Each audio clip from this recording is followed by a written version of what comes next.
Hi cuties, నేను మీ శ్రావణిని. ఈరోజు recipe వచ్చేసరికి పచ్చి పులుసు, మిరపకాయ బజ్జీ అండ్ ముద్దపప్పు కాంబినేషన్ చాలా బాగుంటుంది. ఎవరికైనా నచ్చితే ట్యాగ్ చేయండి అండ్ సబ్స్క్రైబ్ చేసుకోవడం వాళ్ళు ఉంటే చేసుకోండి. చాలా బాగా కుదిరింది.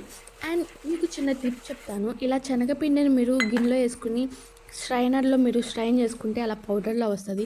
ఈజీగా వేలో అయిపోతుంది, తొందరగా అయిపోతుంది. అండ్ నేను రెసిపీలో వచ్చేసరికి పచ్చిపులుసు కాంబినేషన్ పప్పు బాగుంటుంది. ఇంకా పప్పు చేయాలి కాబట్టి నేను కుక్కర్లో వాష్ చేసేసి ఇంకా క్లిప్ పెట్టేసి ఇంకా 2-3 విజిల్స్ వచ్చేదాకా కుక్కర్ అలాగే స్టవ్ మీద ఉంచి ఈ లోపల నేను ఎలాగో పిండిని జల్లించుకున్న పిండిలో నేను ఇంకా గ్లాస్ తీసుకుని దాంట్లో కొంచెం శనగపిండి అండ్ వామ్ నలిపేసి వేయండి. సాల్ట్, కారం వేసుకుని ఇంకా టేస్ట్ ఎక్కువ కావాలంటే అల్లం వెల్లుల్లి పేస్ట్ కూడా వేసుకోవచ్చు. వాటర్తో పోసుకున్న తర్వాత ఇంతో నేను కలిపేసుకున్నాను చక్కగా. అంటే మనం మరీ థిక్ పేస్ట్లా కలుపుకోకండి.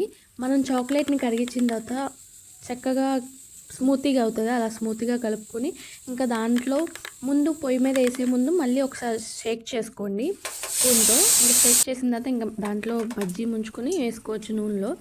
ఫస్ట్ ఆయిల్ కాగిన తర్వాత వేయండి. అలా అన్ని బజ్జీస్ డిప్ చేసుకుని వేసుకోండి. తర్వాత సిమ్లో పెట్టి వేయించుకుని అలా 2-3 టైమ్స్ రోస్ట్ చేయండి. అంటే ఇలా మళ్ళీ 5 మినిట్స్ తీసి మళ్ళీ 2-3 టైమ్స్ రోస్ట్ చేస్తే మీకు క్రంచీగా అండ్ బాగుంటుంది టేస్ట్. బజ్జీ టేస్ట్ కూడా నేను ఇంట్లో ఉన్న సన్న మిరపకాయలు తీసేసాను, బజ్జీకాయలు లేవని. మీరు కావాలంటే ఇలాగో ట్రై చేయొచ్చు నాకులాగా. ఇంకా మనకి ముద్దపప్పు అయిపోయింది, బజ్జీలు అయిపోయింది. ఇంకా కావాల్సింది ఏంటి?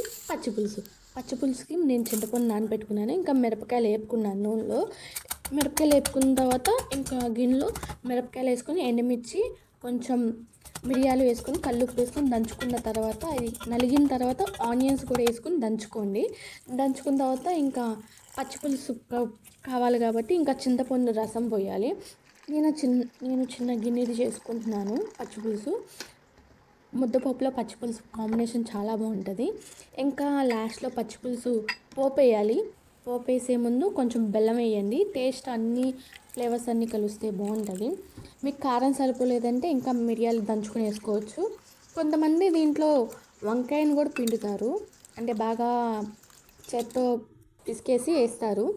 నేను ఇంకా అలా చేయకుండా ఇలా చేసేసాను. ఇంకా వామాకు ఉందని వామాకు కూడా వేసేసుకున్నాను.